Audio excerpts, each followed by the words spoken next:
Hello my friends, my name is Dragonheart, the Prince of Wales, and welcome to another top 5 video on the channel. Today we are going to be looking at the top 5 fun Total War factions that you can play as in the Total War franchise. Now this video of course will be in my opinion. Fun can be basically determined by any kind of means.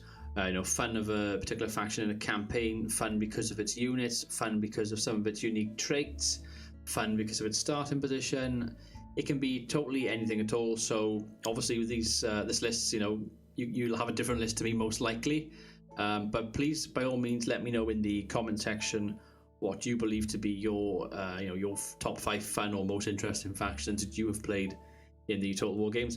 Now this isn't necessarily what I think to be the top 5 best or worst factions. I've already got lists for those which I've done on the channel, which you'll see on the screen right now. So please go and check them out if you are interested. But without further ado, we'll start off with our number 5. Okay, so number 5, I've gone with Carthage in Rome 2. Now I could have gone with Rome, it's very similar, there's very little between them, but I've just edged it to Carthage mainly because I love Hannibal Barca and I love some of the Carthaginian units. They have a very unique starting position. They start sort of in North Africa, in Iberia. You can become king of the Mediterranean if you so wanted to. You can push up towards Syracuse and eventually Rome and come to loggerheads with them.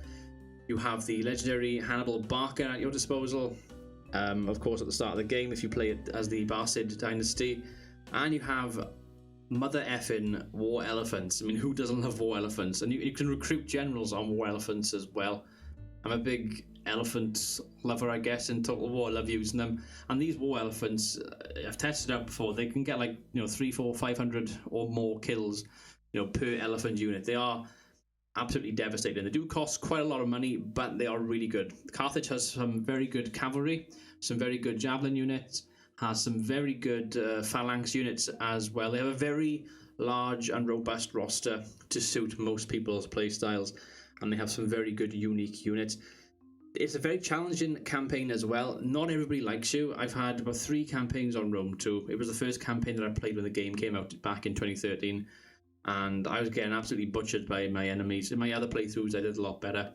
You have Nova Carthago, who are your protectorate or your allies at the start. I can't quite remember, but they're there. You've got Libya as well, who are also in the same boat. Then everybody else pretty much hates you, like Rome and Syracuse, etc.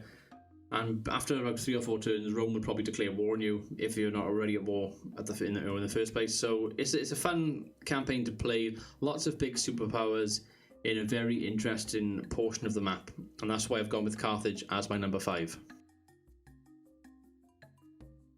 Number 4, and I've gone a little closer to home with this one, I have gone with Wales, my own nation, in Medieval 2 Total War Kingdoms, which is the expansion pack for Medieval 2 Total War.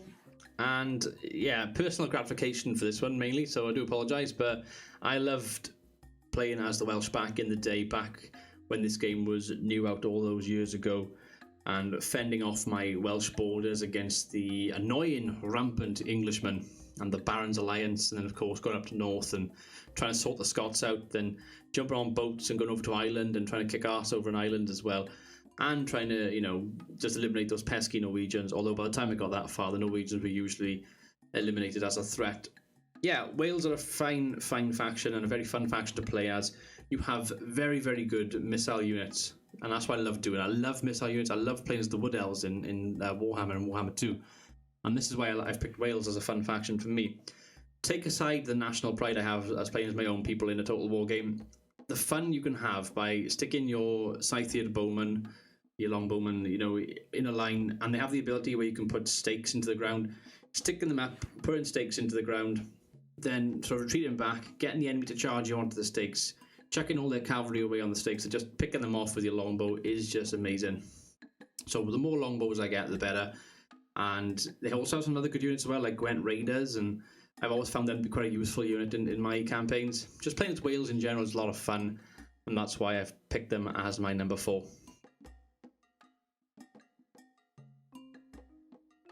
Number 3, and I've gone with the Otomo clan for Shogun 2. I love Shogun 2, it's one of my favourite Total War games of all time. mainly because of the challenge that the game offers. And I think one of the most challenging factions, and certainly fun faction to play as, is the Otomo clan.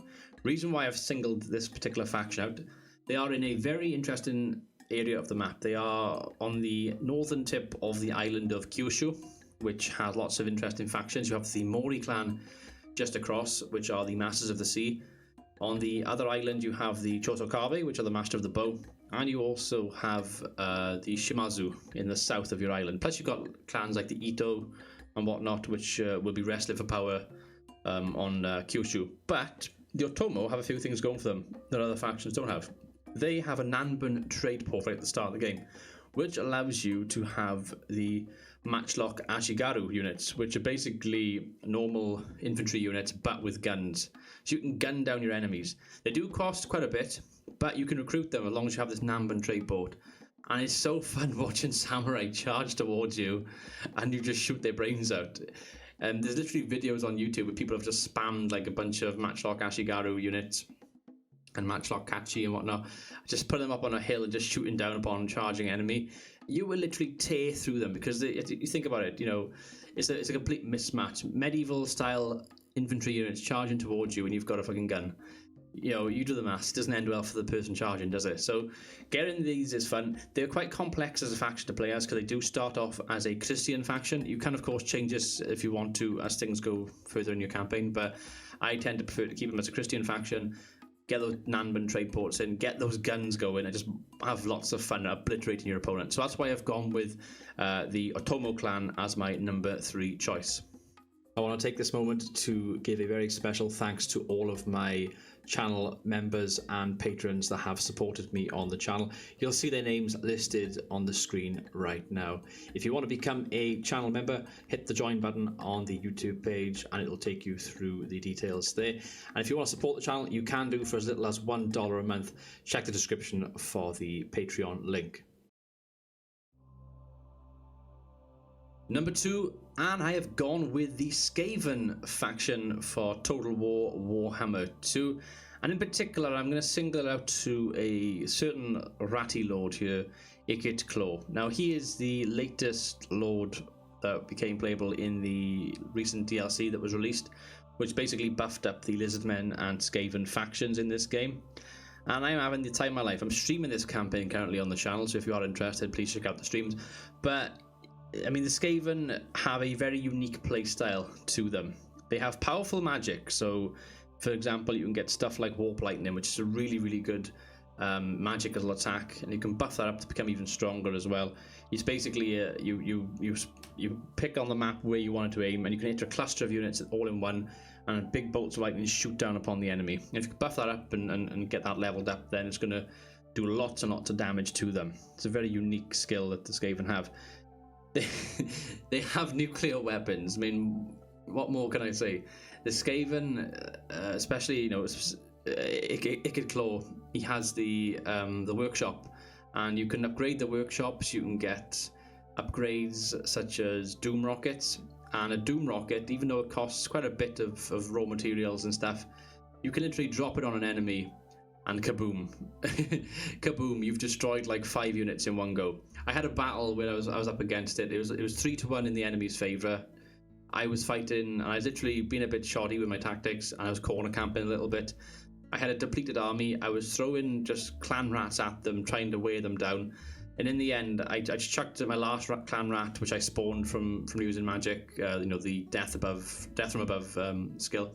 I chucked that towards them to get their archers and infantry to charge towards them.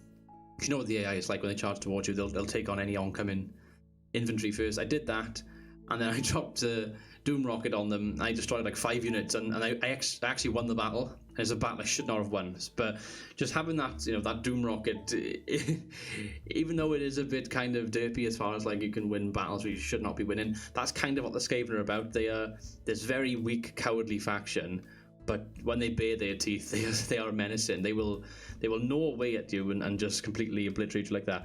Also, the fact that they have the Undercity ability, which is kind of a feature that was borrowed from the Vampire Coast DLC, which preceded it a few months ago, is very good as well. The fact they've expanded upon that, and you can literally blow up a city if you want to. So you could be fighting like the Empire, and they're in Altdorf. You've got them down to their last settlement of Altdorf, but you just can't take it. You just haven't got the facility to wipe Altdorf out and wipe out the Empire.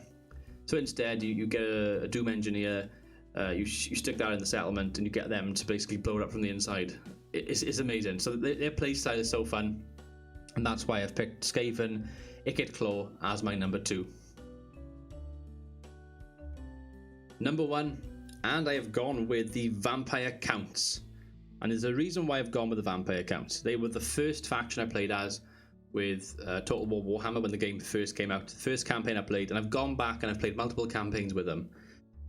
They have an undead army. They have undead direwolves. They have undead dragons.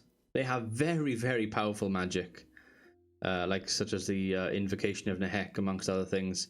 They have fantastically very, very powerful lords, especially if you buff them up in the attack tree. You have Manfred von Karstein, you have Vlad, and you have Isabella. 3 very powerful lords right there.